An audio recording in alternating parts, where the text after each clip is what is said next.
Hello! J'espère que vous allez bien. Bienvenue dans ce nouvel épisode de You All. Aujourd'hui, on est sur un épisode hors série et on reçoit Stéphane. Bonjour à tous et à toutes. On est ravis de t'avoir avec nous.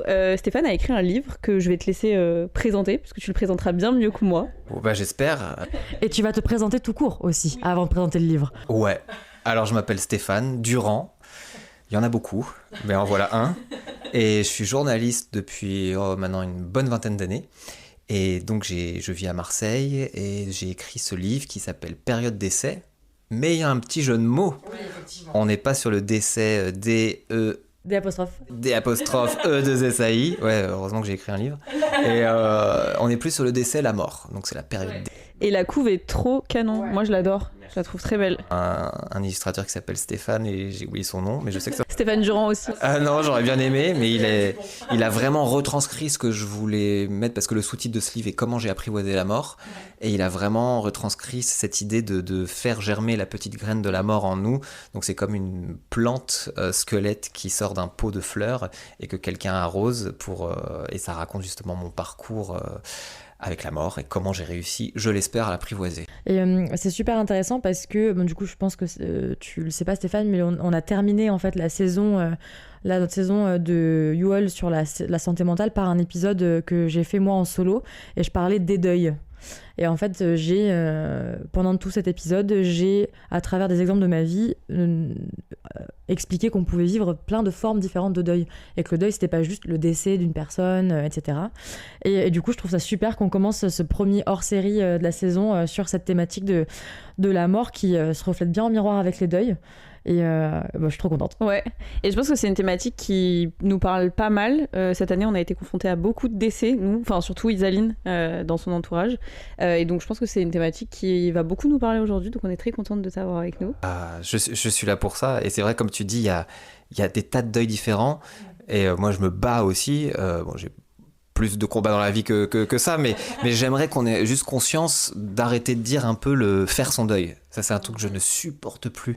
C'est côté il faut, déjà, le il faut, ça, on n'en peut plus, mais juste faire le deuil. C'est comme si on fait les courses, on fait la vaisselle. Non, on fait pas le deuil, on doit vivre avec le deuil, et j'aimerais surtout, en fait, que le mot endeuillé rentre dans notre vocabulaire commun, parce qu'en fait c'est un mot qu'on n'ose pas vraiment, déjà on ne connaît pas, on ne l'emploie pas, mais il pourrait expliquer déjà notre propre, quand on vit des deuils, se permettre de se foutre un peu la paix, de se dire ouais, mais en fait je suis endeuillé depuis quelques mois, donc c'est normal que j'ai un peu du mal à me concentrer au taf, c'est normal que je parte un peu en vrille dans les soirées, ou que je sois très émotif alors que je l'étais pas avant, enfin normal, je suis endeuillé, je suis en période de deuil, et aussi de reconnaître cet état pour la personne qui est en train de vivre un deuil, et donc de aussi dire, ça m'est arrivé aussi justement dans mon entourage, un bon ami a perdu 2 de ses amis à la suite. Et un autre ami qui ne faisait pas partie de ce crew, il dit ouais, il abuse, c'est toujours moi qui donne des nouvelles et tout. Parce qu'il y a aussi cette chose, ça, c'est une autre chose, mais c'est le côté deuil social. Ça a été reconnu par des chercheurs que, par exemple, si justement cette personne a perdu quelqu'un, moi je ne connais pas cette personne, donc je vais avoir un délai en gros d'exigence de deuil de 3 mois. Mais au bout de 3 mois, je vais me dire mais c'est bon, on passe à autre chose. Un peu comme avec les ruptures. Pareil, c'est un peu le même délire. C'est une forme de deuil, une rupture d'ailleurs. Ouais, exactement, c'est la fin d'un cycle et il faut commencer autre chose. Et c'est vrai que 3 mois, c'est rien. Quand on vit un deuil, 3 mois, mais c'est... Il y a une seconde, c'est même pas hier, c'était il y a une seconde. Mais c'est vrai que quand nous, on n'est pas touché particulièrement par le deuil, la personne, on a du mal, on se dit, ouais, c'est bon, ça fait 3 mois que son chat il est mort, il va arrêter de nous casser les couilles, il va arrêter de pleurer. Et en fait, non, parce que quand on le vit, donc, j'aimerais qu'on reconnaisse tout simplement ce mot endeuillé pour soi et pour les autres, et qu'il fasse un petit peu partie de notre... On a amené tellement de mots ces dernières années que pourquoi pas celui-là, quoi. C'est clair. Et alors du coup, toi, dans ton histoire, qu'est-ce que ça a impliqué pour toi d'être endeuillé, justement ? J'ai été endeuillé dès mes 13 ans, parce que j'ai perdu mon frère en 1998. Oui, on dirait pas comme ça, mais je suis très vieux. J'ai 40 ans. Après la mort, je fais la vie éternelle et tout. Là, il y aura des choses à dire aussi. Mais non, donc j'ai perdu mon frère en 98 d'un accident de voiture, donc très soudain. La mort qui arrive par la grande porte. Et après, j'ai perdu mon père quand j'avais 21 ans. suite au deuil de mon frère quand même, parce que mon père n'a pas du tout géré ce deuil. Il est ce qu'on dit vulgairement, il est devenu fou en fait, alors que ce n'est pas ce mot-là, hein, mais aux yeux de la société c'était ça. Il a développé vraiment, il est devenu schizophrène, parce que il n'a pas su gérer justement il n'a pas su vivre avec le deuil de son fils. Alors que je rends hommage à ma mère et j'en profite, elle a trouvé un groupe de parole, elle s'est mise dans une association de parents endeuillés pour justement apprendre tous ensemble à vivre avec ce deuil. Mon père a fait malheureusement tout le contraire, et donc j'ai été un peu aidant aussi parce que je l'ai vu sombrer, et j'ai eu la chance qu'il soit mort dans mes bras pratiquement, dans un hôpital parce qu'il a développé un cancer en soins palliatifs. Donc j'ai pu voir la mort de près. J'ai pu voir aussi que quand on voit la mort de près, tout de suite ça désacralise beaucoup, enfin plein de choses, parce que j'explique dans le livre, c'est un des plus beaux moments de ma vie en fait. C'est vraiment, je ne peux pas en pleurer quand j'en parle, parce que c'est une chance pour moi d'avoir vécu ce moment. Parce que déjà il y a ce truc que nos parents, normalement on va les voir mourir. Bon, certes là j'étais un peu jeune quand même, 20 ans, on aurait pu attendre un petit peu, mais il y a côté l'ordre des choses quand même qui fait que pour moi c'est une chance d'avoir vu mon parent s'éteindre. Mais ça veut dire quand même que la mort est revenue par encore la grande porte quand même. Et j'ai cru avoir bien vécu ces deuils, et en fait je me suis aperçu pratiquement 20 ans plus tard que pas du tout, parce que vraiment ça m'est revenu comme un gros boomerang dans la gueule. Est-ce que tu penses avoir pas vécu ces deuils correctement parce que à l'époque t'avais pas les clés pour les vivre correctement, et on te les a pas proposés non plus? Je sais que dans le livre tu parles beaucoup du rapport de la mort à l'école, typiquement, dont on nous parle jamais en fait, et en fait la mort on n'en parle jamais, nulle part de toute manière. Et est-ce que du coup ça a joué dans le fait que potentiellement t'as mal vécu ces deuils là parce que t'as pas eu les clés et que personne jamais nulle part ne te les a donnés? Je pense déjà j'avais même pas conscience de mal les vivre, parce que 98 santé mentale, ça n'existe pas. 2006, quand mon père est là, je crois avoir vu peut-être, non, une infirmière scolaire, parce que c'était en terminale quand ça s'est passé. Donc l'équipe pédagogique a été super avec moi. D'ailleurs, je pense qu'ils m'ont donné mon bac, parce que clairement, c'était dans je me souviens d'aller aux épreuves, mais d'être complètement à côté de la plaque. Mon père était à l'asile, enfin... J'ai eu mon bac à 10,02, je me souviens même pas avoir été aux épreuves, je sais pas ce qu'ils ont foutu, mais tu l'as eu. Une belle amnésie, mais big up quand même aux gens de l'équipe, parce que je me souviens, ils m'ont donné des chèques pour que je m'achète à manger. Enfin, je comprends pas comment on est arrivé là, mais en tout cas ils étaient là. Donc on n'a pas parlé de la mort, mais ils m'ont quand même aidé. Ma mère, je lui ai redemandé quelques années plus tard, elle m'a dit qu'apparemment elle m'avait proposé de voir un psy à l'époque, en 98. Donc 98, donc je passais de la 5e à la 4e.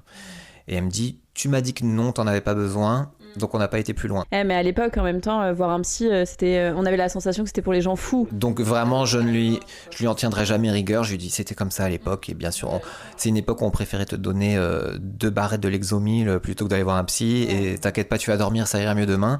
Bon, j'ai fait cette technique. Et puis, ce qui a été un peu pervers en fait avec tout ça, c'est que du fait que je vivais ma vie en faisant vraiment un déni de ce qui était arrivé, je voyais dans le regard des autres que j'étais une sorte un peu de héros, enfin d'exemple de waouh, avec tout ce qu'il a vécu, il arrive encore à être le petit clown, il arrive encore à nous faire marrer. Un exemple de résilience un peu. Ouais, de waouh, moi si j'avais vécu ça, je sais pas, mais toi. Donc en fait, les autres m'ont mis dans ce rôle que je n'avais pas décidé, hein, mais que ah bon, ok, donc je dois être ok, si je suis fort, ok. Sauf que je me rendais pas compte, j'avais vraiment des fragilités émotionnelles. Mes relations de couple, c'était impossible de vivre avec moi parce que vraiment j'étais une terreur avec mon partenaire, et je faisais payer toute la colère que j'avais en moi en fait. Donc vraiment je me comportais mal, j'étais nul. Et vraiment, ouais, c'est au bout de 20 ans que, grâce à une rupture amoureuse, je me suis aperçu de tout ce qui allait pas. Et encore, cette rupture amoureuse, elle est vraiment arrivée pile au bon moment, parce qu'elle est arrivée en 2018, quand la France était championne du monde de foot, et mon frère est mort pendant la Coupe du Monde, en 98. Donc j'ai vraiment vécu cette même souffrance psychique d'être au plus mal, pendant que toute la France était en euphorie totale. Ouais, la grosse dissonance, quoi, en fait. Que les gens soient en euphorie totale, chose que ça devrait pas être à ce point-là, mais bon, là oui. Et moi, qui ne devrais pas être aussi mal, là si, que quand tu te tapes une rupture, t'es très mal.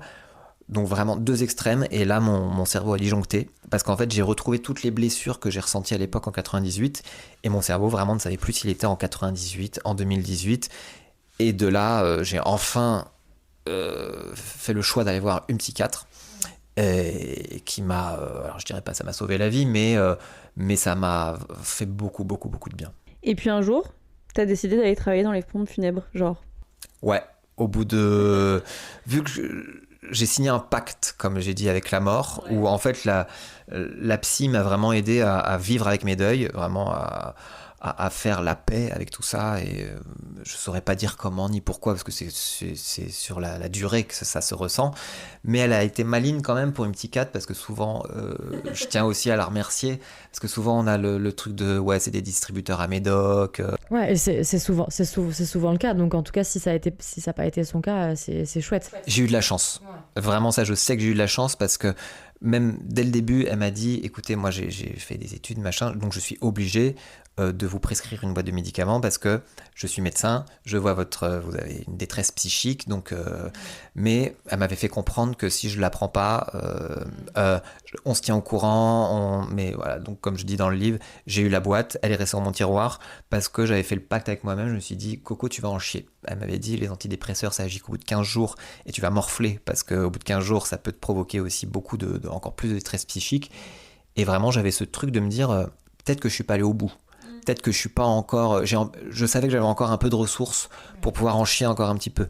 Je savais que j'avais un désir de mort, mais que je ne serais pas en mesure, j'aurais pas le courage de le faire. Ça, je le savais.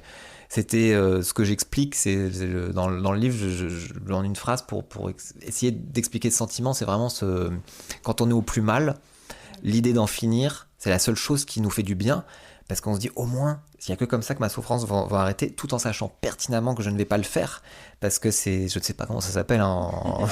Est-ce que ça a un nom? Ben, en fait, alors ça n'a pas particulièrement de nom, mais en fait, ce dont on se rend compte, c'est que la plupart des idées suicidaires, etc., ne correspondent pas vraiment à un désir de mourir, mais plutôt à un besoin d'arrêter de souffrir. Et c'est pas la même chose. Et en fait, l'écrasante majorité en fait, des idées suicidaires proviennent vraiment de ça. C'est pas je veux mourir, c'est je veux arrêter de souffrir. Et là, comme tu le racontes, il est vraiment question de ça, quoi. Ah oui, je me disais, je vivais au 8e étage, et je voyais en vision, je me disais, bah, au moins, si je me retrouve par terre, je ne ressentirai plus ça. Mais j'avais pas envie de mourir pour autant. Est-ce que c'est un peu mêlé à des trucs d'impulsion, là, comment ça s'appelle, des pensées intrusives Alors, ça peut, mais c'est pas vraiment le cas. Alors, on peut... en fait, les phobies d'impulsion, donc c'est le fait tu sais, d'avoir des pensées intrusives liées à soit se faire souffrir soi ou faire souffrir quelqu'un d'autre. Par exemple, moi, ça m'arrive tout le temps en voiture de dire, tiens, qu'est-ce qui se passe si je mets un coup de volant et que je... Mais en fait, là, c'est juste des pensées obsessionnelles, en fait. Ouais, voilà. En fait, ça correspond pas du tout à des idées suicidaires, etc. Mais par contre, le fait d'avoir parfois des idées suicidaires et de s'imaginer en fait des scénarios, rien que ça, parfois, c'est soulageant. Exactement. En fait, sans même l'acter. En fait, la plupart des gens, effectivement, n'ont pas envie de l'acter. Mais rien que le fait d'y penser, le fait de se dire, j'ai cette solution, bah rien que ça, c'est soulageant. En fait, ça peut être soulageant. Et en fait, ça, c'est quelque chose qui du coup, est à prendre avec des pincettes, parce que c'est pas... Alors, il faut avoir une vigilance quand une personne a des idées suicidaires, mais moi, je sais que j'ai pas la même vigilance selon la nature des idées et selon l'intention derrière les idées et selon ce que génèrent les idées, en fait. Mais par contre, il faut vraiment avoir cette finesse-là pour déterminer si oui ou non la personne va mettre vraiment en danger sa vie, quoi. Mais pour la plupart, et comme tu l'as raconté, là, pour le coup, c'était pas le cas. Non. Et c'est vrai qu'on aimerait bien que notre cerveau préfère faire un gâteau plutôt que de se jeter par la fenêtre. C'est vrai que cette psy m'a aidé, elle m'a conseillé d'aller voir un hypnothérapeute. Elle m'a dit que ça avançait pas, enfin que là on stagnait un peu. Elle m'a dit vraiment, pour couper les liens avec votre frère et votre père, voilà, allez voir un hypno. Et vraiment, l'hypno m'a complètement aidé à vraiment faire la paix avec la mort. C'était une espèce il m'a mis dans un état de conscience modifié, et donc j'ai visualisé vraiment comme si j'avais des ballons au-dessus de moi, que je les coupais, et ces ballons s'envolaient dans le ciel, et ces ballons représentaient mon frère et mon père, pour enfin me dégager d'un poids, vraiment. Et c'est ce que j'appelle mon accord de paix avec la mort, parce que grâce à la psy et ses hypnothérapeutes, je me suis senti vraiment apaisé. Et vraiment, je n'ai plus ressenti toute la colère que j'avais en moi. Enfin, c'était quand même réglé. Donc, je pouvais enfin être un endeuillé normal, même s'il n'y a pas de normalité, mais ne pas en souffrir en tout. Ouais, que ce soit plus vraiment une forme de deuil un peu pathologique, quoi. Exactement. C'était des deuils complètement acquis et conscientisés, et c'est ok de vivre comme ça. Et donc de là, je me suis dit, écoute Coco, faudrait peut-être rendre l'appareil au monde qui t'entoure, parce que je voulais pas que des mômes vivent ce que j'avais vécu, je voulais pas que des gens vivent ce que j'avais vécu, parce que je m'apercevais je me suis aperçu qu'on ne parle pas beaucoup de la mort dans notre société, que c'est très dur, qu'il y a beaucoup de gens qui ont beaucoup de questions, mais pas beaucoup de réponses. Et donc je me suis dit, je vais aller au cœur du sujet, je vais devenir croque-mort en fait, pour essayer d'aider les gens. Et du coup, tu l'as vraiment fait dans l'optique d'aider les gens, ou est-ce que c'était aussi pour terminer un peu ce deuil justement de j'ai encore ça à faire et... Non, c'est vraiment comme l'écriture de mon livre, il n'y a aucune... c'est cathartique qu'on dit. C'est vrai. Ouais, quand on dit que c'est cathartique, c'est-à-dire que tu t'aides en même temps à le faire. Et non, le syndrome du cordonnier le plus mal chaussé, en tant que journaliste, je ne peux pas. Si je fais quelque chose, il faut que je sois complètement en dehors du sujet. En fait, pour que je sois vraiment en mesure d'apporter tout. Faut que je sois neutre un peu sur le sujet. Donc, j'ai attendu vraiment d'être en paix avec tout ça pour justement ne pas vriller devant les gens ou parce que normal, il y a des choses qui te touchent plus que d'autres, même dans les pompes funèbres, quand ça te rappelle ta propre histoire, forcément. À partir du moment où tu gères de l'humain, hein, je pense que toi c'est pareil dans ton métier, il y a des séances qui te touchent plus que d'autres, il y a des histoires qui te touchent plus que d'autres, et c'est normal, quoi. Oui, effectivement. En fait, c'est le fait d'être en paix avec ce que tu as vécu va pas forcément te rendre, enfin moi en tout cas j'ai pas la sensation que ça me rend neutre, mais par contre ça m'assure le fait que je vais pas me laisser être débordée par mon propre ressenti, ce qui va impacter mon accompagnement et ma façon d'interagir et d'aider les personnes. Et parce que je sais pas si on peut vraiment être neutre avec la question de la mort, et d'ailleurs je pense même que tu me diras ce que t'en penses dans ta façon de l'avoir abordé, mais moi je trouve que le fait de montrer aux personnes que j'accompagne que ça me touche, ça les aide aussi, parce qu'il y a cette empathie en fait partagée qui je pense peut aussi faire du bien, tandis que la froideur en tout cas peut-être que des personnes apprécient une certaine distance et ça leur appartient. Moi en tout cas je sais que déjà j'en suis pas capable parce que je suis trop empathique et que j'ai un lien très horizontal avec les personnes que j'accompagne, mais en tout cas pour ma part j'aime si ça m'arrivait, j'aimerais que la personne en face de moi me montre que ça la touche, quoi. Puis de toute façon tu vas le faire, enfin tu te permets de le faire aussi parce que tu sais inconsciemment que la personne en face de toi va bien le réceptionner. Tu le mets pas dans l'embarras et tout, donc on se permet aussi. J'ai déjà pleuré devant des gens quand j'ai exercé qu'un mois, hein, donc on va vite se calmer, je suis pas du tout mais dans le peu de cérémonies que j'ai fait, à un moment ça m'a touché, j'ai pleuré, je me suis pas dit non, tu sors de ton cadre professionnel, non, si c'est touchant, il y a une magnifique musique et tout le monde chiale, mais la famille me touchait aussi, l'histoire de cette famille me touchait, une petite larme et c'est pas grave. Et je rebondis sur ce que tu dis là, le cadre professionnel, t'en parles beaucoup dans ton livre par rapport à la mort et à tous les métiers qu'il y a autour de la mort. Et moi c'est un sujet qui m'intéresse grave, c'est ce truc très tradit autour de la mort, qui est quand même ultra normé, pas du tout fun. C'est ça, c'est sans spoiler le livre, c'est pour ça que je n'ai pas continué dans les pompes funèbres, c'est que dans ma tête de mec un peu ouvert, en démarchant ce monde-là, je m'étais même pas dit que mon look pouvait poser problème.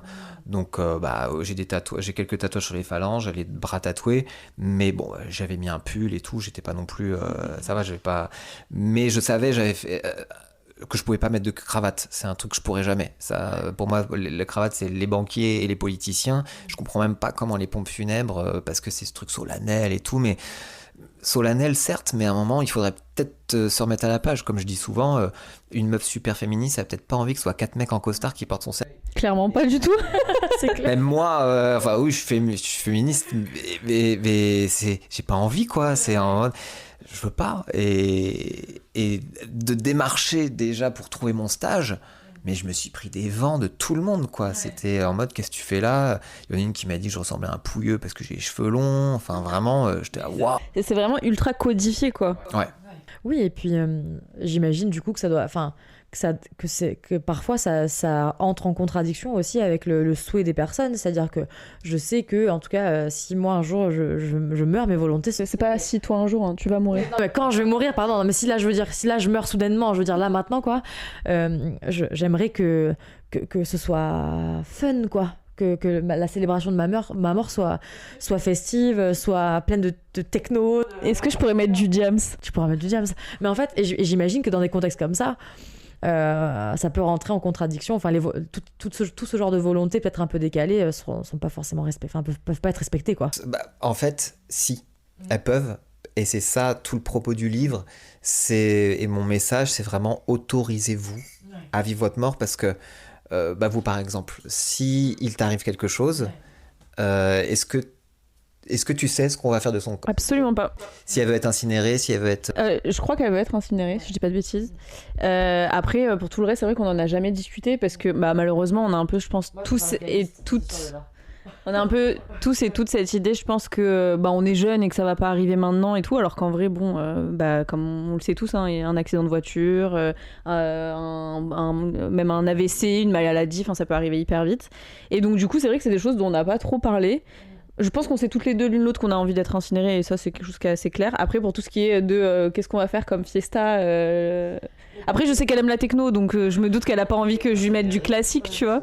Et tout ça, donc c'est vrai qu'on en a pas vraiment parlé au final. Mais moi, je me rends compte que il y a énormément de gens qui sont mal à l'aise avec le fait d'en parler. Et moi, même moi, je l'ai été. Je me souviens quand j'étais plus jeune, quand mes parents justement parlaient un peu de quand ils allaient mourir, moi j'étais genre oh non non non, parlez pas de ça. Et en fait, avec le recul, je me dis mais pourquoi? Bah parce qu'il y avait un sociologue qui s'appelle Tanguy Châtel, qui est super, ce mec, qui donne des cours aussi justement pour les gens qui veulent travailler dans le métier du funéraire, et qui a co-dirigé une grande étude sur les Français face à la mort en 2016 et 2019. Et il m'expliquait qu'il y a vraiment cette croyance qui arrivait de si on en parle, on va la convoquer. Ouais. C'est vraiment ce truc de ça va nous porter malheur. Et c'est pour ça d'ailleurs que je trouve intéressant, c'est qu'on ne parle pas de tabou de la mort, on parle d'un déni de la mort. Ouais. Que c'est pas un tabou, on sait que c'est là, on l'entend toute la journée. Aux infos, il n'y a pas une heure où tout le temps, il n'y a pas une heure où vous n'avez pas entendu mort. Sauf que on fait comme si on ne veut pas les voir, donc on ne va pas regarder les images. Et moi, ça m'était venu justement pour le Covid, c'est qu'on était chez nous. Pourquoi on était chez nous? Bah parce qu'il fallait pas faire mourir le voisin. Bon, c'était juste ça, hein, c'était pour ça qu'on était chez nous. Et sauf qu'à la radio, à la télé, on disait tant de morts, on n'a vu aucun cadavre. C'est pour ça qu'après, les gens, ils sont partis en cacahuète aussi, qui se sont imaginés des trucs de complot, de machin et tout, c'est qu'on ne montrait pas les morts. Et on vit dans une société où on ne montre pas les morts. Alors là, ce qui se passe actuellement au Proche-Orient, bah, la mort s'est invitée sur nos smartphones, ou ça peut faire aussi l'effet contraire, où on l'a tellement caché que tout d'un coup elle dégueule en fait sur notre smartphone, et ça crée aussi des troubles psychiques chez des gens qui vraiment sont choqués par les images qu'ils ont vues. Et donc, en fait, c'est important de montrer la mort, mais en fait, là, effectivement, je pense qu'il y a cet effet où c'est brutal parce qu'effectivement, on n'a pas du tout une culture de montrer la mort. En fait. Et je pense, j'imagine, alors ça je m'y connais pas suffisamment, mais il doit y avoir d'autres formes de culture où la mort est peut-être bien plus visible et bien plus montrée. Par contre, dans notre société à nous, dans notre culture à nous, effectivement, enfin, on tourne le regard de l'autre côté, quoi. Surtout la société judéo-chrétienne, franco-française, blanche, quoi. Ouais, c'est vraiment parce que la diaspora africaine, si vous faites des cérémonies de famille ivoirienne ou congolaise ou que sais-je, bah souvent ils vont se prendre en selfie avec les morts, et il y a rien de choquant pour eux, hein, c'est vraiment... Et en même temps, ils ont des choses, moi, qui me fascinent, et j'aimerais bien faire pas un livre, mais limite un documentaire sur elles. Ils ont encore des pleureuses. C'est encore... il y a même des meufs qui on peut louer des pleureuses pour notre enterrement. Moi, ça, je veux à mon enterrement. Je veux des pleureuses. Parce qu'en fait, plus tu es pleuré, plus ça veut dire que t'étais quelqu'un de ouf, quoi. Et ils ont encore, il y en a, ils louent encore des pleureuses pour leur cérémonie. Je trouve ça ouf, quoi. Enfin, je trouve ça me fait délirer. Mais ouais, notre rapport à l'image de la mort, moi jamais ça viendra à l'esprit de même prendre en photo le mort. Alors que la photographie a en partie été inventée pour prendre en photo les morts. Parce qu'à l'époque, c'était le seul souvenir. Il y avait beaucoup d'enfants en bas âge qui mouraient. Et dans le livre, j'ai pas pu montrer les photos parce que c'est un livre sans images.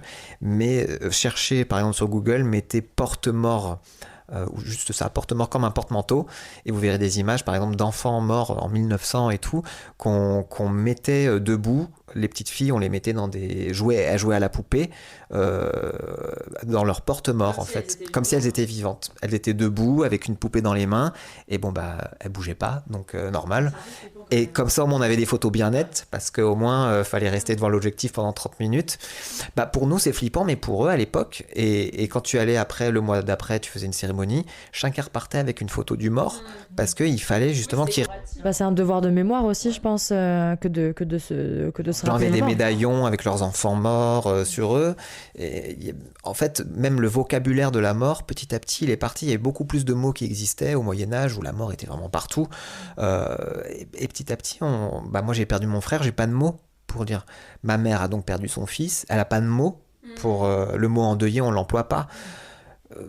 Par exemple, les Anglais ont 3 mots pour décrire le deuil. Ils ont grieving, mourning et je sais plus quoi. Bah nous, on a juste deuil et c'est tout. Oui, il y a quelques mots pour les nouveau-nés qui décèdent, les mamanges, etc. par exemple. Mais c'est vrai que pour les autres, deuil. Bah, il y a les veufs et les veuves, mais c'est vrai que pour le reste... Orphelin quand tu perds tes parents. Mais sinon, tout le reste, on est là, bah ouais, mais non, en fait, quoi, c'est... Oui, quand tu perds ton frère, ta sœur, enfin quelqu'un... Et ton enfant. Moi, ça me fait penser, ma mère, elle m'a parlé de ça il y a pas longtemps.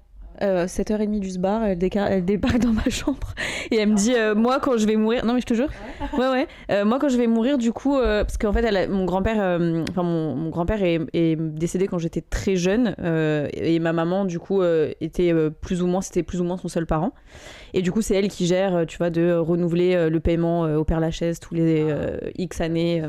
Voilà, la concession. Et donc là, elle a dû la renouveler cette année. Et je sais pas, je pense qu'elle avait besoin d'en parler, donc elle est arrivée. Mais bon, il était 7h30, je venais juste de me réveiller, tu vois. Et elle me dit, oui, du coup, j'ai renouvelé la concession. Et du coup, moi, quand je vais mourir, et moi, j'étais là, bah en fait, j'ai pas du tout envie de parler de ça maintenant, à 7h30 du mat, tu vois. Bah parce qu'il était 7h30 et déjà j'avais pas envie de parler je crois à cette heure-ci, mais surtout que je pense qu'il y a aussi ce truc, tu vois, moi j'ai pas forcément peur que du coup ça lui arrive si on en parle, mais plus de me dire j'ai pas envie d'imaginer ce que ça serait si elle était plus là, tu vois.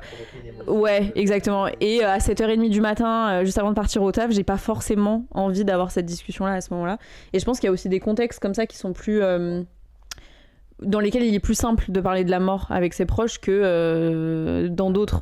Noël, par exemple. Alors moi, du coup, j'ai une question, mais en fait, je me la pose à moi aussi en même temps, mais du coup, je la pose à toi. C'est, d'après toi, pourquoi est-ce que les gens dans notre société à nous ont peur de la mort ? Bah, je pense que ça s'explique aussi par notre histoire. C'est aussi notre rapport aux religions. Parce que on a été inculqué depuis des siècles quand même à avoir cette chose comme je disais tout à l'heure, on est issu d'une société judéo-chrétienne, donc on nous a fait croire que déjà il y avait un au-delà, que selon nos actions on irait en enfer, au paradis. Enfin, toutes les religions monothéistes ont à peu près le même délire là-dessus, et c'est vrai que ça nous a mis nous dans notre contexte mental, quoi, de se dire de faire en sorte que c'était mystérieux en fait. Oui, comme si la mort était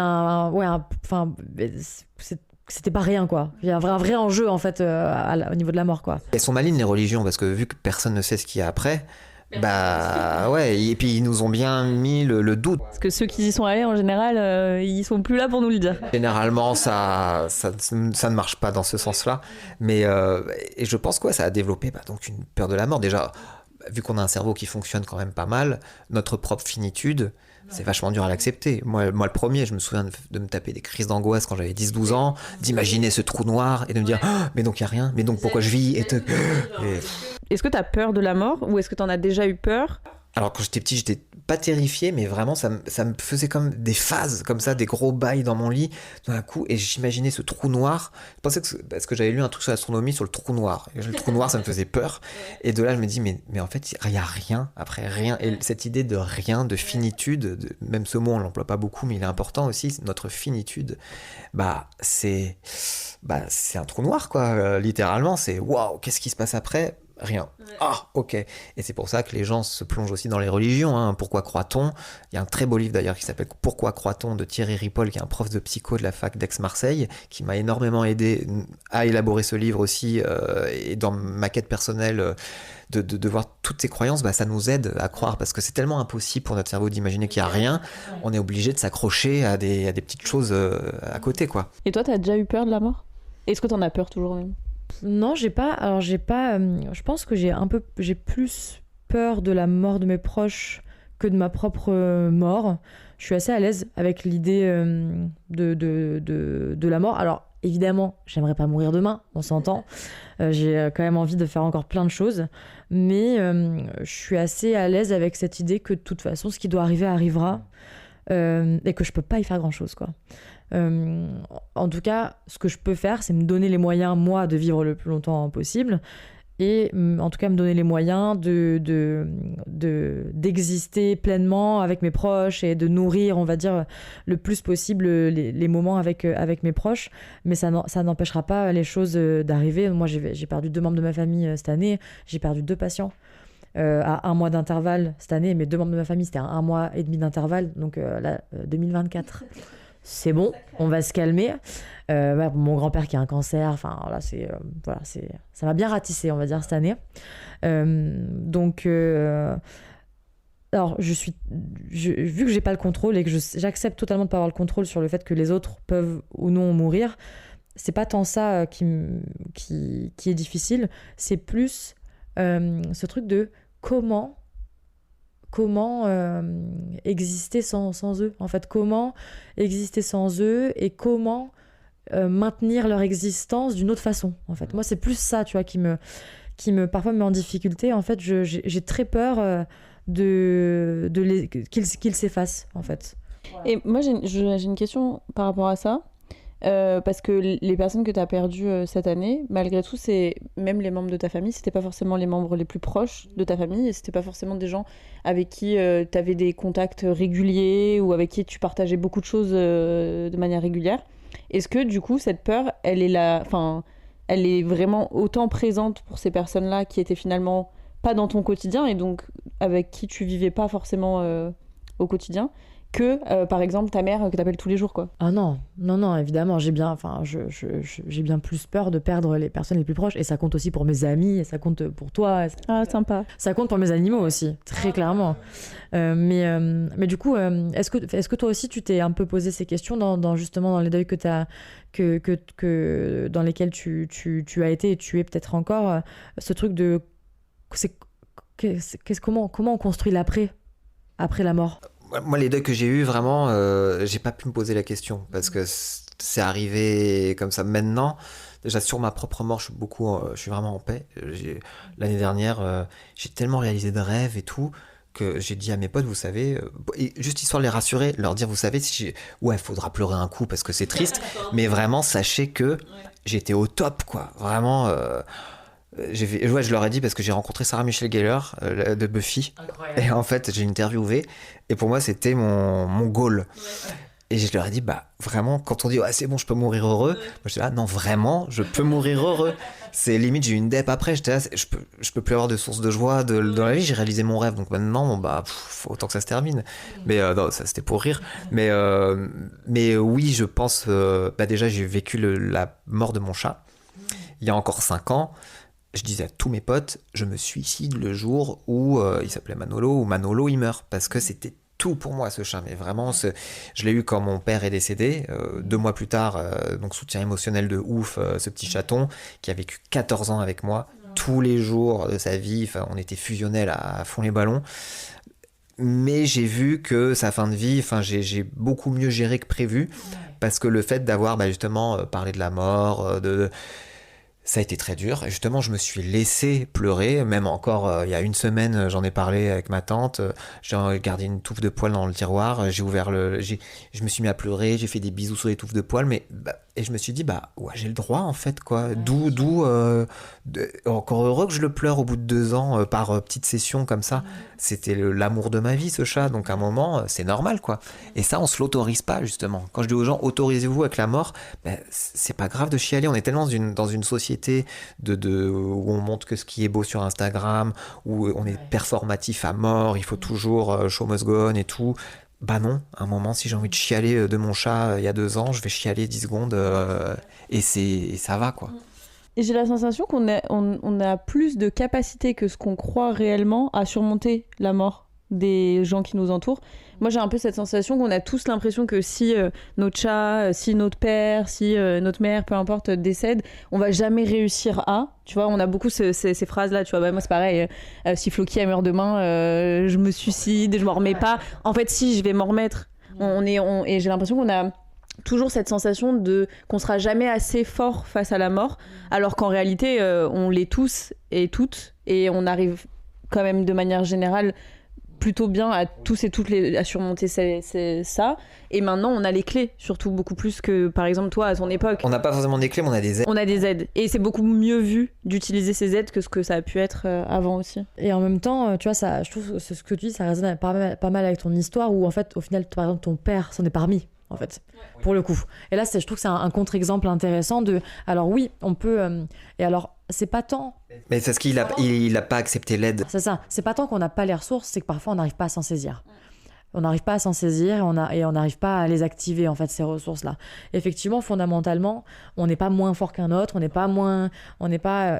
y a des aides qui existent, mais quand on s'en saisit pas, c'est là où justement, où ça peut tout faire flancher. Une question de meuf un peu féministe, mais tu penses que déjà à l'époque et même encore maintenant, si ton père il a pas réussi à prendre ces aides-là ou alors qu'il en a peut-être pas voulu, je sais pas le contexte, c'est aussi parce que on a mis une pression de ouf au mec en mode genre tu dois être fort, tu dois pas pleurer.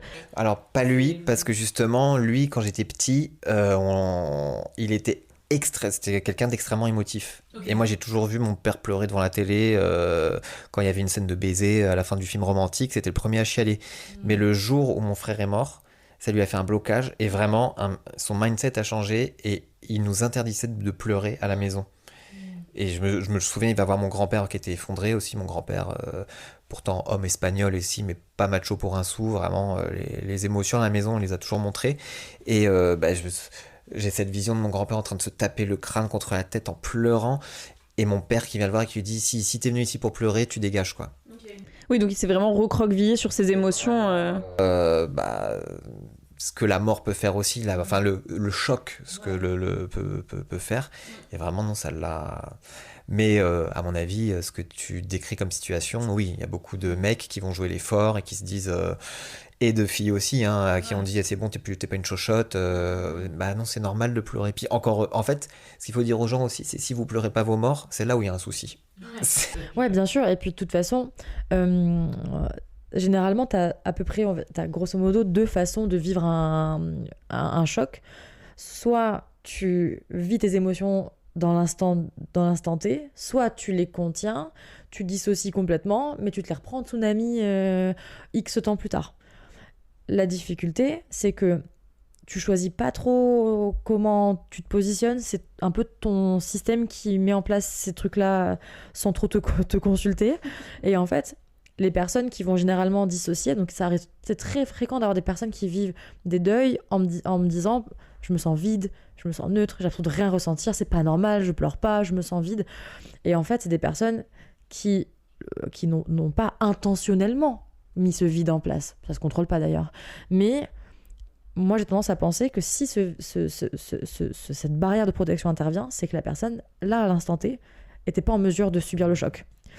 Et donc, son système lui dit, écoute, on attend, et dès que je te sens un peu plus stable, là, on ouvre les vannes. Et par contre, c'est là où il faut vraiment que la personne soit encadrée, entourée, etc., pour quand les vannes, elles vont s'ouvrir, parce que elles vont s'ouvrir, en fait, ces vannes-là. Ces barrières de protection, elles finissent toujours par tomber, hein, quand on subit un choc comme ça. Et le but, c'est de l'accompagner en fait. Et de se dire, moi c'est ce que je fais avec les personnes endeuillées que j'accompagne, ça va être ce truc de, ok, peut-être que maintenant tu te sens vide, on va accompagner ça ensemble parce qu'à un moment donné, les émotions elles vont venir. Et du coup, plus tu seras encadré et plus tu auras des outils, plus ça te permettra que ces émotions qui vont te revenir à la figure un peu comme un tsunami ne débordent pas et ne te noient pas, en fait. Donc, c'est ces deux stratégies un peu de coping, quoi, qui sont qui sont pas mises en place volontairement, mais qui sont ce qu'elles sont. Et effectivement, par contre, vivre ces émotions directement, ça permet au moins de pas se les reprendre dans la figure, quoi. Au moins, c'est traversé. Mais par contre, je suis assez... j'ai plutôt la croyance de les personnes qui arrivent à vivre leurs émotions pleinement au moment du choc, c'est qu'elles ont les ressources, en fait, de le faire. Et c'est pas le cas de tout le monde à l'instant T, quoi. Et toi qui gères des patients endeuillés, est-ce que tu as l'impression que, en pourcentage, qu'il y a quand même beaucoup de gens qui vivent, comme tu disais tout à l'heure, une amnésie suite au choc? Ou est-ce que non, c'est quelque chose qui arrive vraiment? Parce que moi, c'est vraiment, j'ai oublié 1 an de ma vie, vraiment, parce que je n'avais pas conscience de ça. Et c'est que quand j'en parle avec mes potes de l'époque, ils me disent, bah si, tu te rappelles pas, tu me disais que ton père... Et vraiment, ce moment n'existe pas dans ma tête. Et pas l'épisode qui pourrait être jugé traumatique, donc la mort de mon père, ça je m'en souviens très bien, mais les mois avant, où vraiment je devais être en détresse parce que je voyais mon père dépérir, et les mois après, eh ben, je me souviens de rien. C'est très fréquent. C'est très fréquent. Ça l'est moins quand on vit des choses adultes, parce que y a moins cet effet aussi du temps. C'est-à-dire là, si j'ai vécu là maintenant à mon âge un deuil, enfin le décès d'un proche il y a 6 mois, mon effet de récence dans la mémoire va quand même faire que je vais m'en souvenir, sauf cas effectivement très particuliers où on peut quand même observer des amnésies traumatiques même sur des événements récents, hein, ça c'est complètement possible. Mais par contre, les amnésies traumatiques, et encore plus quand c'est ancien, quand c'est vraiment dans l'enfance, adolescence, etc., c'est extrêmement fréquent. Les amnésies traumatiques liées à liées à des chocs, c'est extrêmement fréquent. Et effectivement, ce qui est parfois assez perturbant, c'est que parfois l'amnésie, elle peut se poser sur des moments avant le choc, et c'est pas toujours après le choc. Ou même, c'est pas toujours le choc, comme tu le décris. Ça peut être avant, ça peut être après. Et puis, il y a des personnes qui vont... Alors, j'ai quand même tendance à penser, surtout pour le décès de proches, que c'est dur d'oublier le décès. Mais par contre, c'est très fréquent qu'on ait des personnes qui oublient un peu avant, un peu après, un peu comme si c'est une forme de protection du cerveau, quoi. Tout ce qui est, par exemple, d'avoir vidé son appartement, les notaires, enfin tous les trucs administratifs, je ne me souviens de rien. Alors, je sais que c'est moi qui les ai faits, mais vraiment, et je demandais à ma soeur l'autre jour, et même elle est en mode, on était que 2, elle me dit, on ne sait pas. C'est vraiment fréquent, en tout cas. Et c'est fascinant. La force de l'esprit. Et moi, ce que j'ai trouvé fascinant dans le livre, c'est que j'ai appris... Oh, quelle transition. Ouais, t'as vu? J'ai appris plein de choses autour de la mort, et surtout des trucs improbables, genre que ça existe des cercueils éco-responsables, qu'il y a des créateurs et créatrices de mode qui font des choses spécialement pour les gens morts, ou qu'il y a un truc qui s'appelle l'aquamation. L'aquamation, ouais, qu'on devrait voir arriver. Alors il y a un mec qui travaille dans les pompes funèbres et qui fait partie des conseils et tout. D'ici 2030, il pense que ça pourrait arriver en France. En gros, du coup, c'est... tu m'arrêtes si je dis n'importe quoi. C'est comme la crémation, mais version avec de l'eau, quoi. Genre, c'est au lieu de te faire brûler, tu te fais noyer dissoudre par l'eau brûlante et... C'est pas qu'elle est brûlante, c'est qu'on met de l'azote, enfin je sais pas ce qu'on va foutre dedans, mais en gros pour dissoudre la peau, et ensuite il va rester que nos os, et ces os-là vont passer sur un sorte de petit pain, un truc qui va nous faire vibrer, et en fait, du fait qu'on aura été foutu dans l'azote liquide à moins 300, je sais pas combien, paf, on va se dissoudre, et de là on va récupérer des cendres, et en fait, ce sera une technique, c'est une technique qui existe déjà, c'est pas de la science-fiction, qui demande beaucoup moins de moyens énergétiques. Ah, c'est moins polluant, du coup? C'est beaucoup moins polluant. Parce que la mort est hyper polluante. Et très polluante, on croit toujours, et en plus on se dit, moi je vais me faire brûler, comme ça je pollue pas. Ouais, mais en fait, pour chauffer le four à 1000 degrés. Oui, puis les fumées qui en ressortent, etc., c'est pas hyper... C'est pour ça que par exemple à Paris, il leur faudrait, je n'y vais pas, un second crématorium, parce qu'il y a ça aussi qu'on n'arrive pas à mettre en place dans notre tête, c'est que la France va voir beaucoup plus de gens mourir qu'avant, que tous les baby-boomers de l'après-guerre, donc nos grands-parents, sont vraiment en train de s'éteindre. On parle vraiment d'une période où tout d'un coup il y avait 1,2 million de bébés qui naissaient, alors que normalement il y en a 600 000. Quoi. Bah, c'est surtout qu'en fait le souci entre guillemets des cimetières et des crématoriums, c'est que en général on y met nos morts et puis on les laisse là. On n'a pas envie de les enlever, on n'a pas envie, comme ma mère, je disais tout à l'heure, qui a renouvelé la concession. Mon grand-père, il est mort, j'avais quel âge ? 7 ans 8 ans. Donc ça fait bientôt 20 ans qu'il est mort. Ouais, non, j'avais 10 ans. Ouais, j'avais 10 ans. Donc ça fait 18 ans qu'il est mort, tu vois. Ça fait 18 ans qu'il est là-bas, quoi. Et ma mère a renouvelé la concession. Donc en général, c'est 5 ou 10 ans, des trucs comme ça. Donc il y a encore au moins pour une dizaine d'années. Et je pense que ma mère, tant qu'elle sera vivante, aura envie de pouvoir avoir un endroit où elle va se recueillir, tu vois. Et ça se fait pas, donc... Et en plus, ça se fait pas. Donc en fait, effectivement, au bout d'un moment, on est plein, quoi. Et c'est ça aussi à nous maintenant, on est une génération éco-responsable et tout. Donc j'ai hâte de se dire, alerter les pouvoirs publics pour leur dire, mais s'il vous plaît, proposez-nous autre chose. Parce que clairement, moi, je dis souvent aux gens, mais vous n'avez pas assez fait de votre vivant, on pollue déjà notre vivant.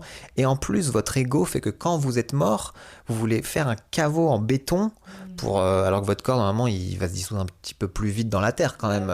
Même si en France, on est obligé d'être dans un cercueil, on ne peut pas nous mettre dans la terre. C'est la loi qui dit qu'on doit être dans un caisson, enfin un cercueil étanche, il faut qu'il y ait tant de millimètres, tant de machin, enfin il y a plein de trucs à respecter.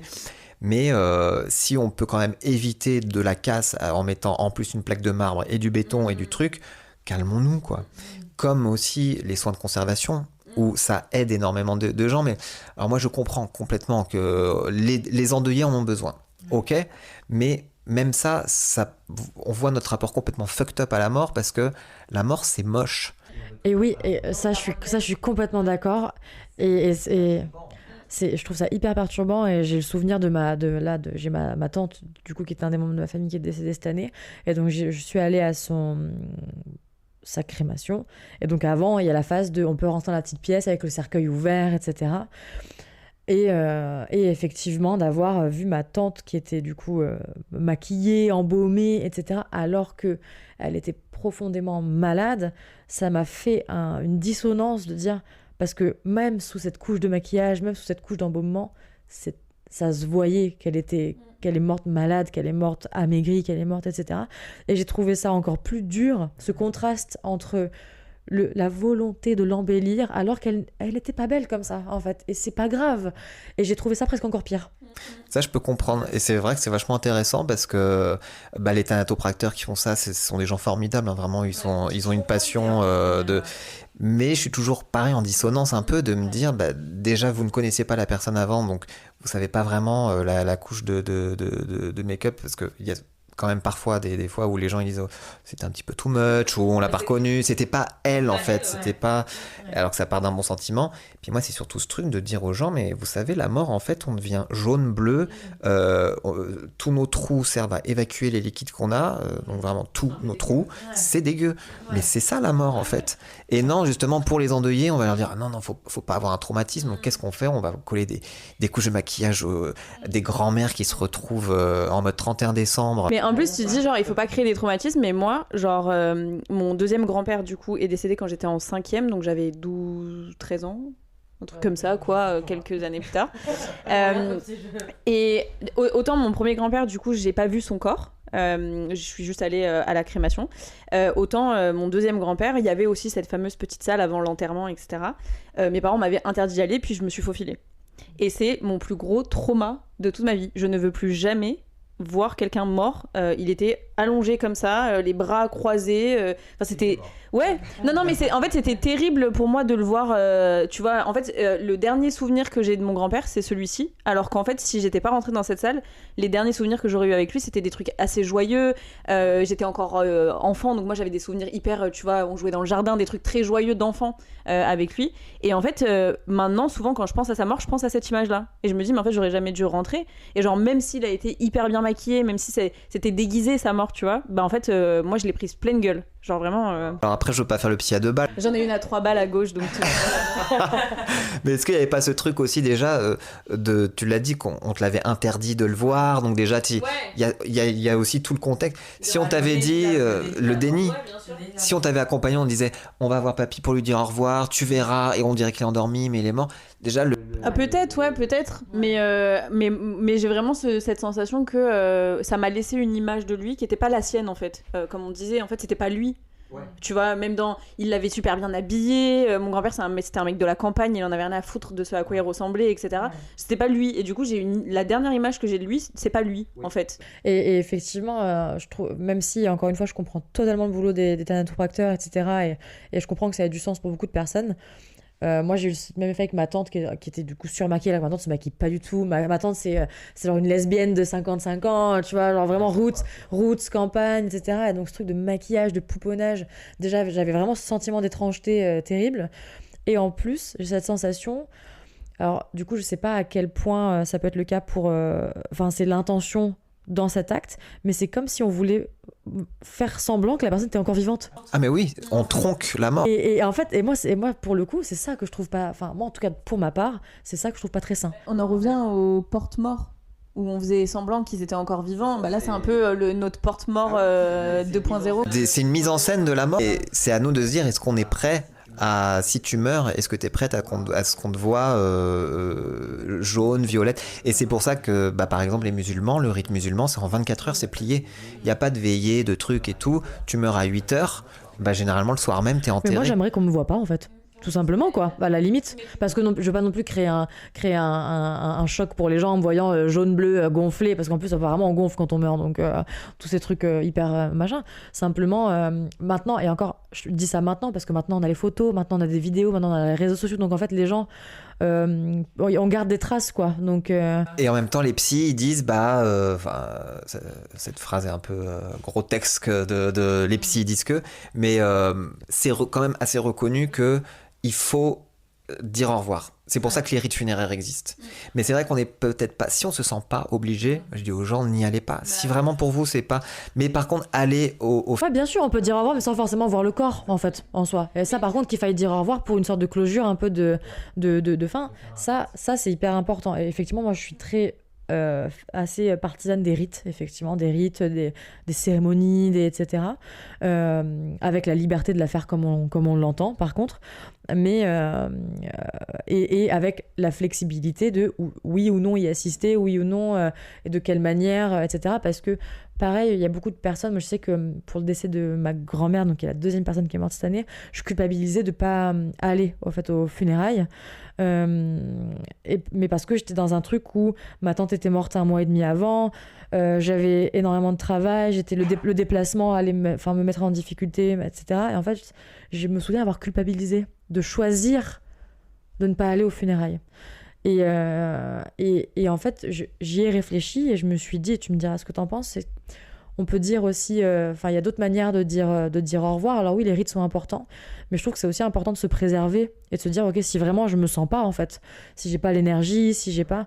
Il n'y a pas qu'une seule façon de dire au revoir et d'avoir sa fin, sa closure, quoi. Et c'est ok, quoi. Et je sais qu'en tout cas, moi, pour ma part, j'ai quand même longtemps culpabilisé de me dire... Et en plus, bon, la couche de culpabilité familiale des parents décidémiques qui vont dire « Ah ouais, tu pourrais venir quand même, blablabla. » Ce que je peux entendre, mais... Ouais, voilà. Mais voilà, ça me paraissait quand même important de dire qu'il y a plein de façons de faire sa propre même petite cérémonie seule de fin, son petit rituel, etc. Et que c'est important de s'écouter aussi et de pas se faire violence non plus, quoi. C'est important de s'écouter, mais de aussi, il faut savoir écouter nos faiblesses. Parce qu'il y a des gens, ils font j'y vais pas, mais parce qu'en fait, ils ont peur d'être mal, ils ont peur de trucs, de pleurer devant les gens, de tout ça. Et moi, je leur dis, alors c'est ok de pas y aller, mais si tu n'y vas pas, il faut que ce soit pour les bonnes raisons, entre guillemets, quoi. Il faut... Parce que tu pourrais le regretter. Et en fait, de ne pas réussir justement à bien vivre ton deuil parce qu'il n'y a pas eu ce rite. Il n'y a pas eu ce rite où de se retrouver avec des gens et de voir que, bah oui, on dit au revoir. Il n'y a pas que la politesse, quoi. Dire au revoir, c'est on est obligé de passer par ce moment-là. Sinon, bah, quand vous voyez des parents où on ne retrouve pas le corps des enfants, ou des choses, ou des corps qui ont été ensevelis sous la boue, noyés, qu'on ne retrouve pas, c'est le pire que tout de ne pas pouvoir dire au revoir, de ne pas avoir de... Donc c'est un rite en fait. Si les rites funéraires existent, c'est aussi pour nous faciliter la vie à nous les endeuillés. Et du coup, ça me fait penser à une question que j'ai posée la semaine dernière à mes salariés. On a des discussions très profondes au bureau parfois. Est-ce que vous allez vous recueillir sur les tombes ou peu importe les endroits des gens qui sont morts autour de vous? Moi jamais. Et toi? Non. Bah moi non plus. Enfin, pourquoi toi du coup? Moi j'y suis allé, ma mère m'a emmené justement quand je fais ma dépression en 2018 parce qu'elle s'est dit tiens, faudrait peut-être... Et là ouais, je me suis effondré devant les tombes et tout parce qu'il y avait un truc symbolique, il y avait ce truc où comme j'ai expliqué tout à l'heure, j'avais enfin lâché mes petits ballons avec mon hypnotiseur, donc c'était plus symbolique, mais par contre non, mais comme j'ai pas non plus de photos des gens que j'ai perdus chez moi, je sais pas un mausolée chez moi, j'y pense. Alors je rêvais très très souvent de mon père. Là ça fait longtemps je dis il vient plus me voir dans mes rêves, c'est comme ça que j'avais analysé, mais parfois ouais je pense à eux et ça me suffit. C'est comme ça que je vis avec mes morts en fait. J'ai pas besoin qu'ils soient omniprésents dans ma life. Moi, je suis un peu comme toi et j'ai la sensation que c'est un peu générationnel. J'ai l'impression que nos grands-parents et nos parents ont plus ce truc d'aller se recueillir. Moi, tu vois, j'ai souvent ma grand-mère et mon père qui me disent ce serait bien que tu ailles voir ton grand-père au cimetière, comme s'il allait arriver lui aussi et me serrer la main, enfin, tu vois, et prendre le goûter avec moi, effectivement, tu vois. Alors que moi, je suis en mode genre, bah, enfin, non, j'ai pas envie d'y aller parce que c'est pas un endroit joyeux et c'est pas un endroit qui me donne envie de venir et j'en ressens pas forcément le besoin. Et puis, j'ai plein de manières de penser à mes grands-pères, parce que j'ai perdu que mes grands-pères, à mes grands-pères dans tout ce que je fais dans ma vie, régulièrement, j'y pense, régulièrement, je me dis ah bah ça ils auraient été contents que je fasse ça ou machin et tout, mais j'ai pas ce besoin d'aller à un endroit pour me recueillir et penser à leur mort, tu vois. Et je trouve que c'est très générationnel. En fait, ça, c'est pas une phrase que je dirais pour tout, mais en fait, dans certains contextes, et je pense que sûrement dans le contexte de la mort, penser, ça suffit en fait. C'est-à-dire, c'est pas le cas pour tout, mais effectivement, je trouve que penser aux personnes, à nos morts, penser, en fait, ça, c'est suffisant si on y met, selon l'intention qu'on y met. Et effectivement, je pense que... bon, c'est une réflexion qu'on peut pousser un peu plus loin, mais les générations de nos parents, de nos grands-parents, c'est des personnes qui actent. Parce que c'est pas des personnes qui ont été éduquées à penser à leurs émotions, à leurs ressentis. Donc, en fait, c'est des personnes qui vont se dire, bon, là, du coup, si j'agis, c'est bon. Parce qu'en fait, c'est pas des personnes qui ont ce truc un peu réflexif sur leurs émotions. Donc pour elles, le fait de penser à leur état émotionnel, mais ça, c'est abstrait en fait. Tandis que agir, c'est concret. Poser une fleur, etc. Ça, c'est concret. C'est le mode d'emploi qu'ils avaient. C'est comme ça qu'ils vivaient la mort, donc c'est comme ça qu'on doit la vivre. Et mon livre aussi, il dit ça en partie, et je le dis plus à l'oral, mais aussi c'est normal aussi de moins penser à ses morts et c'est ok de moins penser à ses morts parce que vivre ma vie c'est aussi accepter que mon frère je l'ai pas vu depuis 1998 donc j'ai autre chose à foutre que dans ma vie que d'y penser tous les jours. S'il était vivant, ça se trouve, je lui parlerais plus. Enfin, il y a plein de trucs qui fait que... Donc il y a aussi ce truc de pas sacraliser non plus les gens parce qu'ils sont morts tout d'un coup. Ils doivent être omniprésents dans nos vies. Non, et je dis par contre dans le livre que dire aux parents endeuillés, le premier jour où ils sourient, ils regardent un sketch sur YouTube et ça les fait marrer, mais ils ont le droit de rigoler aussi, quoi. C'est aussi se déculpabiliser de ça, parce que le fait d'être endeuillé, malheureusement, à un moment, on va oublier les voix. Après, on va oublier un peu les visages, ça va être un peu flou. Après, enfin, c'est normal, parce que... Et encore, comme tu disais, maintenant on a la chance d'avoir les photos, les vidéos, les réseaux sociaux, où du coup, effectivement, on va pouvoir garder un souvenir beaucoup plus précis des gens qui sont disparus, tu vois. Du coup, effectivement, c'est que moi, dans les accompagnements que j'ai, là, et d'ailleurs, cette année, ça a été vraiment, je trouve, l'année de la mort, pour le coup. J'ai eu beaucoup de personnes que j'accompagne qui ont perdu leur partenaire, j'ai eu en 3 mois, j'ai eu 3 de mes patients qui ont perdu leur partenaire. Donc en fait vraiment le truc, vraiment l'année vive, et en fait j'ai vraiment ce truc de culpabilité d'aller mieux en fait, que j'ai ressenti chez ces personnes-là, ce truc de ah mais est-ce que c'est normal, ça fait que 6 mois et là je sens que j'arrive à rigoler, j'arrive presque à cette culpabilité d'aller mieux quoi. On nous a répété que y a rien de pire que la mort, la mort, la mort. Alors je dis pas que la mort ça peut être joyeux, mais quand tu regardes autour les civilisations, il y a même les rites funéraires sont très joyeux. C'est normal de pleurer parce que quand t'as été aimé, on doit vivre avec le manque. Mais le manque, il y a des gens, ils vont pas l'éprouver de la même manière. Il y a des gens, ils vont pas supporter d'être seuls, et il y a des gens finalement, puis ça dépend des circonstances. Il y en a, oui, ça leur enlève un poids quand t'as une longue maladie. À un moment, il y a ça aussi qui fait que après quand oui c'est un accident, c'est soudain, tu vis pas de la même manière la mort non plus. Mais ouais, les gens, quand je dis autorisez-vous la mort, c'est dans tous les points pour vos cérémonies, mais aussi pour l'après, pour si vous êtes endeuillé, autorisez-vous d'aller bien parce que ça va aussi quoi. Bien sûr, et il faut pas aussi oublier que parfois il y a des deuils il y a des morts qui sont salvatrices. En fait, moi, effectivement, il y a des personnes, et c'est ok, malheureusement, des personnes proches, peut-être abusives, violentes, etc. Et où la mort est un soulagement, en fait, aussi. Je reprenais une citation de Buffy, parce que justement Buffy m'a aidé à ce moment-là, mais qui disait Death is your gift, la mort est ton cadeau. Moi, la mort de mon père, ça a été son cadeau, parce que clairement, je vivais l'enfer quand il était vivant, sur la fin, parce qu'il pétait des cas, enfin, il était dans un autre monde que le mien, et à un moment, je pouvais pas m'occuper de lui, il fallait que je pense à moi. Et ça a été une libération, donc bien sûr, je l'ai pleuré parce que je l'aimais, mais j'ai aussi compris, et ça, cette phrase, elle peut beaucoup choquer, mais qu'on n'était pas tous faits pour vivre non plus, c'est qu'à un moment, parfois, c'est trop dur, en fait, quoi. Et ça, je peux l'entendre aussi. Et moi, dans une autre mesure, j'ai du coup une seule grand-mère.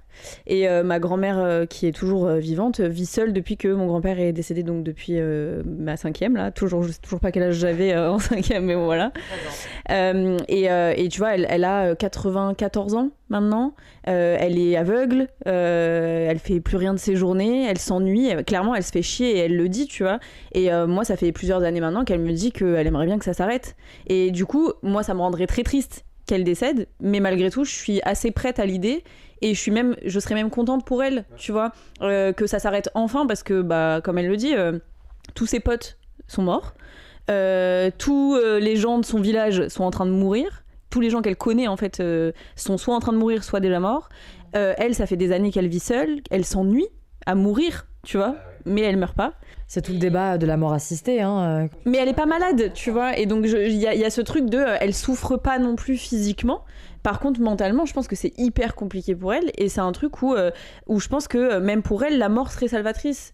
Et alors, effectivement, moi, ça va pas me rendre heureuse qu'elle meure, et malgré tout, je me dis, j'espère pour elle que ça arrive bientôt, parce que je sais à quel point, tu vois... Ouais, parce que certes, elle est pas malade, mais sa souffrance psychique est une souffrance autant que si elle était malade physiquement, quoi. Tu vois, elle a un peu ce truc d'avoir la sensation d'avoir tout vécu, ça y est.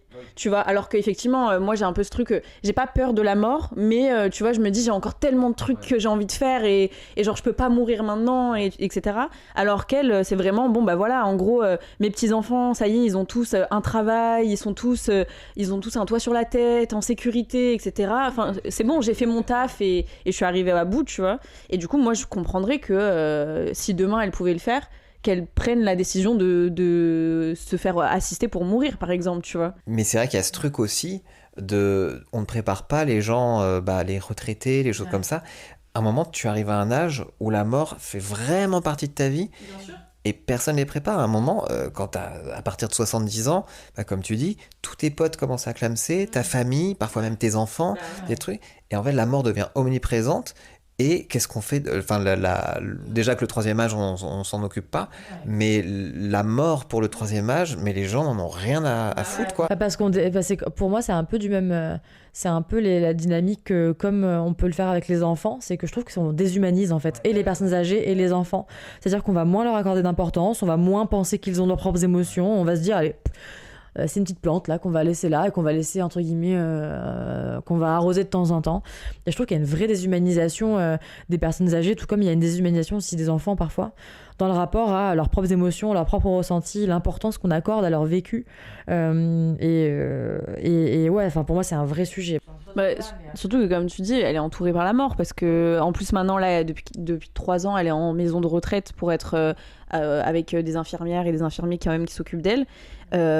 Du coup voilà, enfin vraiment quand je lui demande et du coup ça va, oh, oui il y a Christine, elle est décédée hier, enfin c'est tous les jours en fait qu'il y a la mort est omniprésente. T'es préparé sur le terrain en fait, mais il y a plein de vieilles personnes qui sont en souffrance psychique à cause de ça et qu'on ne prend pas du tout. Et c'est vrai que face à la mort, les enfants et les vieux, on les traite de la même manière. Ça n'existe pas. On fait croire aux enfants, on dit papy il dort. Non, il dort pas, il est mort en fait. Quoi. Vraiment, on est et les personnes âgées, pareil, on est dans le même déni. On fait non, oui, attends, imagine toi si tous tes potes clamsaient en moins de. Non mais c'est clair. Et du coup, parce que là, ça fait quand même pas mal de temps qu'on papote. Est-ce qu'il y a quelque chose toi sur lequel tu aimerais conclure, un message à faire passer justement sur ton livre et sur la mort, sur ton histoire Le seul message que j'aimerais faire passer, c'est vraiment le vivre ensemble. Pour moi, ça passe vraiment par la mort. C'est-à-dire que si vous aimez les gens que vous pensez aimer, préparez votre mort. Parce que le jour où ça va vous arriver et que ce sont eux qui vont rester, déjà qu'ils vont prendre cher à cause du fait de plus vous voir, mais en plus, de leur faire porter ce poids, de ne pas savoir ce que vous auriez aimé, d'avoir cette culpabilité de dire est-ce qu'il aurait ou est-ce qu'elle aurait. Mais pour moi, c'est impensable de faire vivre ça aux gens qu'on aime. Donc vraiment, autorisez-vous la mort, donc autorisez-vous qu'elle vienne dans votre vie, donc préparez-la. Comme je dis, même une playlist à la con, mais il y a tellement de gens qui se prennent la tête sur la playlist. Et du coup, est-ce que toi tu l'as préparée, t'as genre... Moi, ils savent qu'il y aura au moins un Christina Aguilera qui doit traîner dans le lot. Ils savent qu'il y a... et puis déjà, on a le droit de changer aussi, parce que on a le truc de préparer sa mort, il faut que ce soit très codifié. Non, ça peut être juste un truc, tu dis blanc en juin et tu dis noir en novembre, c'est pas grave, quoi. Justement, ça peut être une discussion qui revient. Ah, tu sais, non, finalement, je préférerais ça. Ou un jour, t'arrives en vacances, c'est là où je vais avoir mes cendres, alors qu'il y a 6 mois avant, t'avais dit le contraire. Donc, on a le droit de changer d'avis. Bien sûr, comme on change d'avis sur plein de choses. Donc, c'est aussi faire un petit update auprès des gens. Finalement, je préférais ci, je préférais ça. Et puis, quand on a du patrimoine et tout, c'est important, quoi. J'ai une idée de business, là. Il faudrait une application où genre tu peux rentrer ce truc-là et tu sais genre un peu un truc réseau social mais version... Ah ouais, ça existe ? Ah purée. Et même pour moi, c'est le gouvernement devrait mettre en place ces choses-là, parce que même le fait d'avoir été jeune parent, j'ai halluciné de voir autour de moi tous les jeunes parents qui se croient immortels, quoi, qui se disent pas qu'ils peuvent se prendre une bagnole. Et qu'est-ce qu'on fait de votre gosse si vous arrive quelque chose ? Ils sont pas foutus de nous le dire. Et en ayant le peu de travail que j'ai eu dans les pompes funèbres, mais j'en ai vu quand même 2-3 familles bien se déchirer, des grands-parents qui sont là, non, c'est à moi, et l'autre grand-parent, ah non, c'est à moi. En fait, c'est notre boulot de parents, en fait, de dire ou des gens qui ont un chien, de dire si on meurt, qu'est-ce qu'on fait du chien ? On le faut l'espérer en euthanasie. Non, en fait, il faut qu'il y ait un garant, en fait, quoi. Et donc, quand je dis autoriser à la mort à faire venir, c'est pour aussi l'apaiser. Et c'est le sous-titre de mon livre, l'apprivoiser, en fait. C'est à nous de faire le taf. Et là, on a notre responsabilité à jouer. Complètement. Franchement, c'est trop intéressant. En tout cas, merci. Merci vraiment de nous avoir partagé tout ça. Et du coup, ton livre est dispo aux éditions Équateur. On le trouve dans les Fnac, les librairies, un peu partout. Et il est vraiment génialissime. Je l'ai lu en, je te dis quoi, à peu près une journée, quoi. Ça se lit vraiment en 4-5 heures. Et j'évoque plein de choses dedans, donc c'est vraiment un peu anthologique comme on dit, mais c'est justement, je donne des petites pistes, comme ça les gens après ils peuvent aller faire des recherches de leur côté, parce que je parle vraiment de mode de gastronomie, de plein de choses, et puis je raconte surtout mon parcours, parce que je pense qu'en le racontant ça peut être universel, quoi. C'est ça que j'ai trouvé super cool, c'est qu'il y a un côté un peu roman / autobiographie, qui est mêlé quand même à beaucoup de recherches journalistiques, historiques, etc. Mais tout en étant accessible, parce que je veux vraiment j'aimerais bien justement que les jeunes le lisent, que la génération Z. Moi, je le recommande déjà à des personnes que j'accompagne. Donc, c'est super. Donc moi, je l'ai vraiment adoré. Et donc voilà, aux éditions Équateur, période d'essai, comment j'ai apprivoisé la mort de Stéphane Durand. Merci beaucoup. Et merci d'être venu sur le podcast, c'était trop bien. Nous, on se retrouve bientôt pour un autre épisode hors série avant la 3e saison qu'on n'a toujours pas commencé à préparer. Ouais, t'inquiète. Et puis, on espère que ça vous a plu et à très vite. À très vite. Bye.